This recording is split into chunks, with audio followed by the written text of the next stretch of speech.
Good morning once again, everyone. I'm a bit nervous. It's been a while since I've been in front of people. More nervous because in a group of young women, which is very important to me because I feel like it's important for us to take up spaces.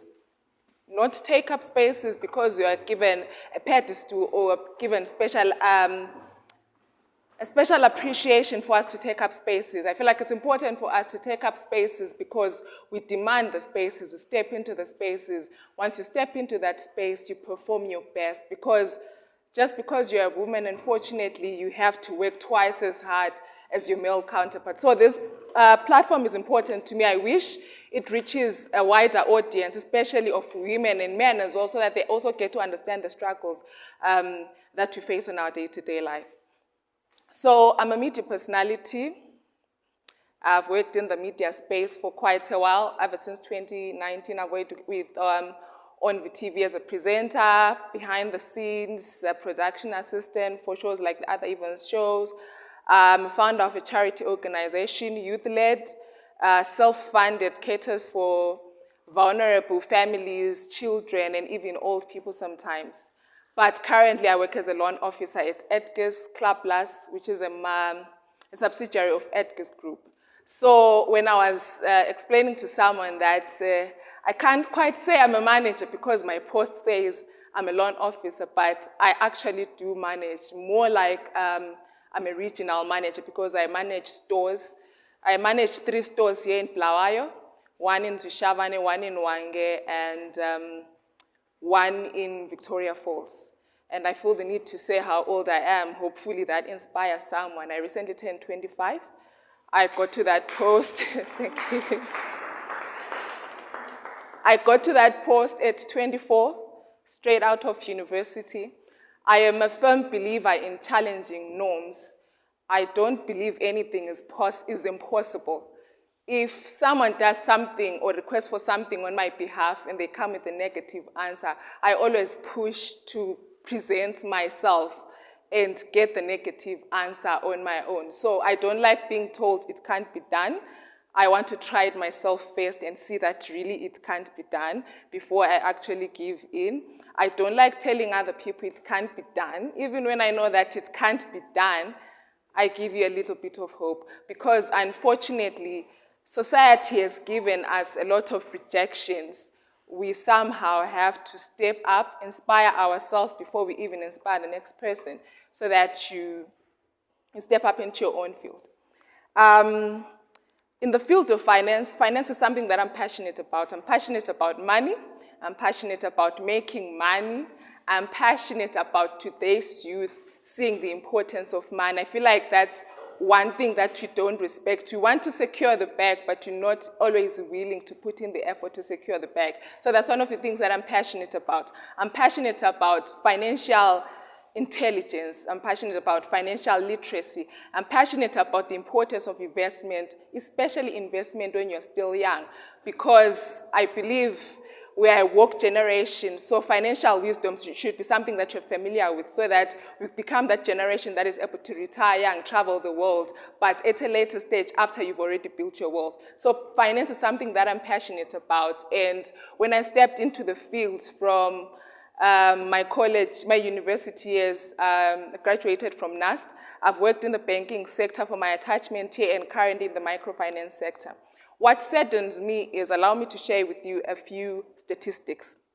Globally, women consist of 52% of entry-level positions.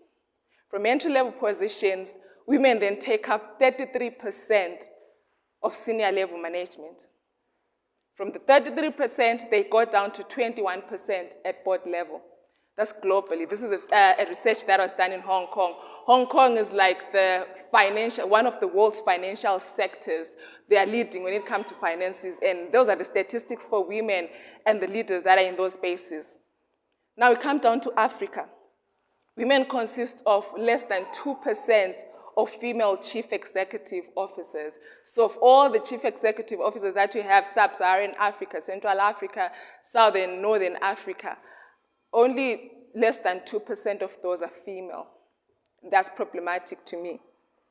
only 20%, less than 20% of those women get to have a seat at the executive table. We bring it down to Zimbabwe. Women consist of slightly above 13% of the people that take up chief executive officer positions. That's problematic to me because when I think of a career, I don't think of what I'm currently doing now.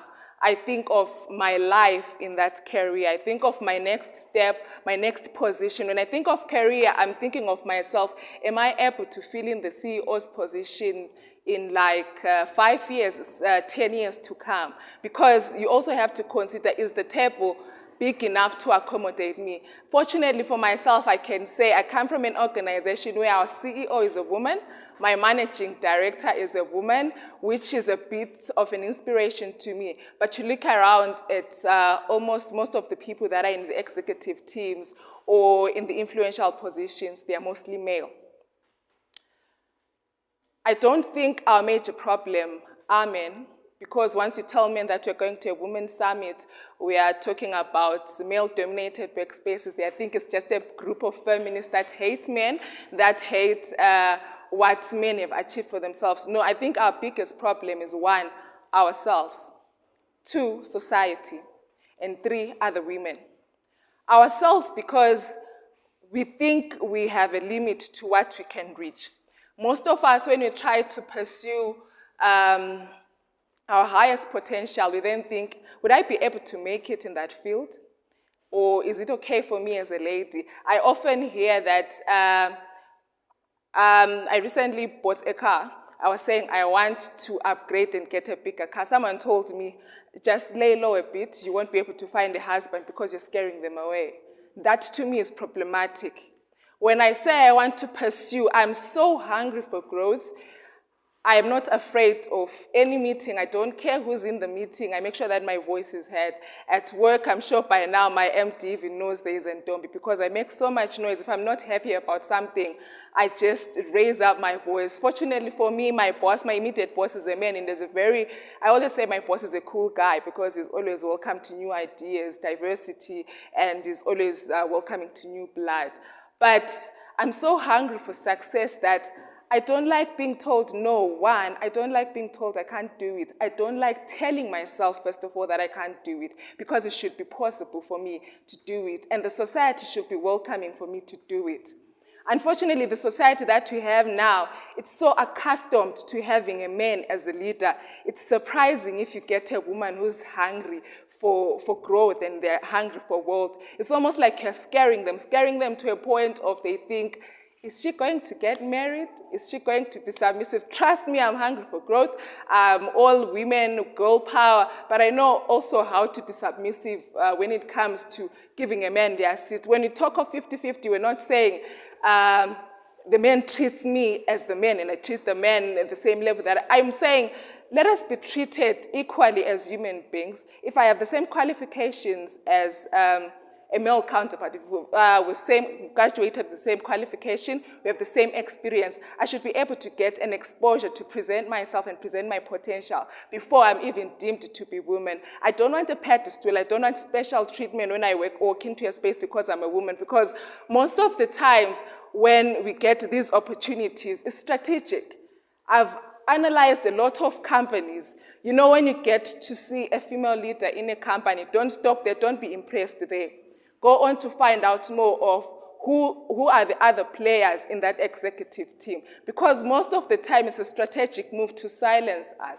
Because now we have this voice, we know how to call this summits, we know how to group each other as women and tell each other what's possible. They are now strategic as to how they can silence us. It's like they give us a taste and make it look like we have made it, but we haven't really made it. Look at politics. Africa in general, let's even leave Africa aside. Let's look at globally. I mean, within the 21st century, it should be normal for us to be seeing female president. It should not even be a shock to see a female president or female vice president. But how many people actually take up those spaces?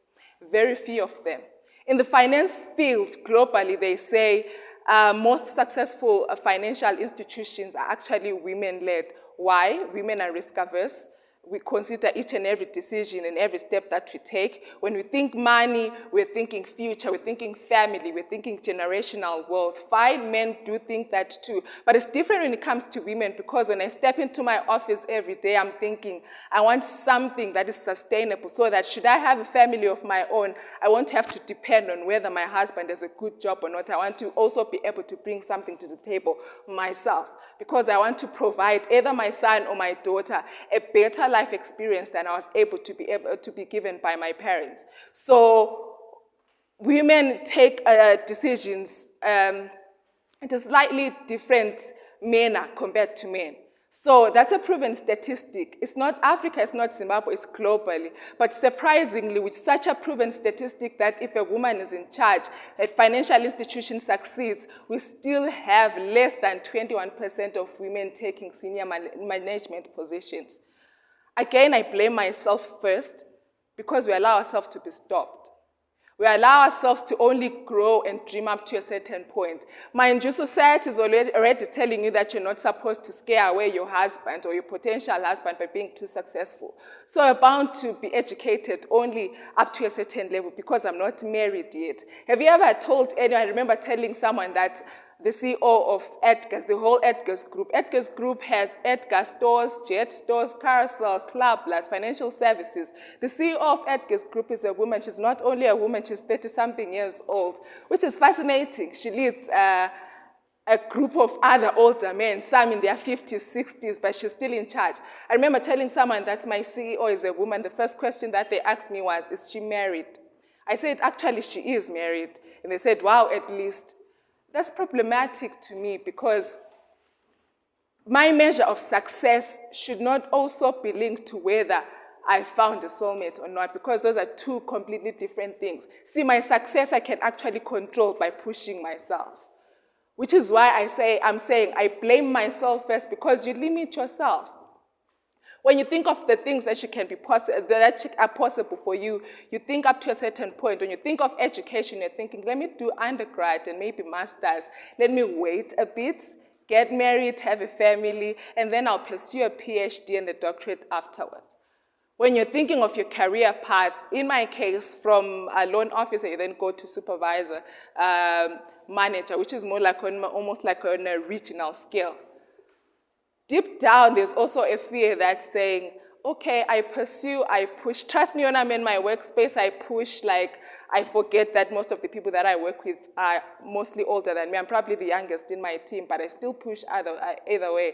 But then there's that fear, there's that deep voice within that will be like, be careful not to push too much, because you become too scary.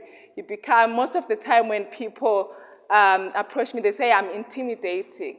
They say I'm too confident. I didn't know that there was supposed to be a limit to which a young person or a young woman is supposed to be confident too, because maybe it's the kind of topics that you bring onto the table and that you want to discuss about. But most of the time I'm told that I'm too confident, I'm too intimidating, so I intimidate these young men. At the back of my mind, I don't say it out loud because you end up thinking I'm stubborn or I'm just too rebellious. At the back of my head, I'm saying, if I'm intimidating him, why should he be with me in the first place? Because I'm also going to intimidate him even after we're married. I'm sorry, I'm hungry for growth, I'm hungry for success, I'm hungry for money, because that's not common in my society. To see a young person or a young woman push so hard, she becomes an inspiration. One of my greatest pushes in life is I want to inspire my younger sisters to be way better than what I am.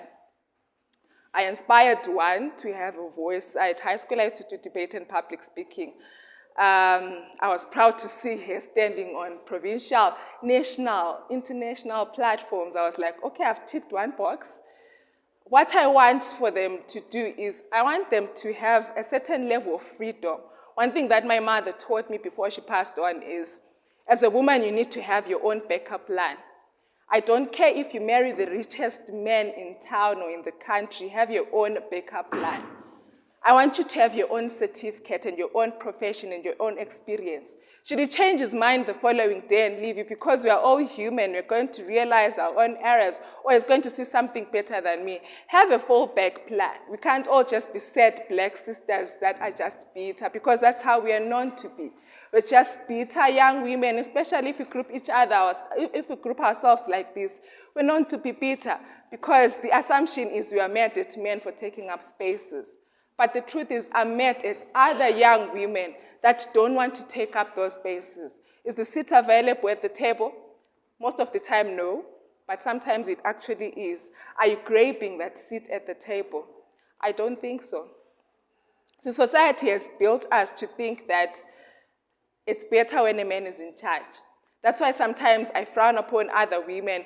When a leader walks into a space and is a man, he doesn't have to say anything. If he's confident enough, you're already afraid of him just because he's a man.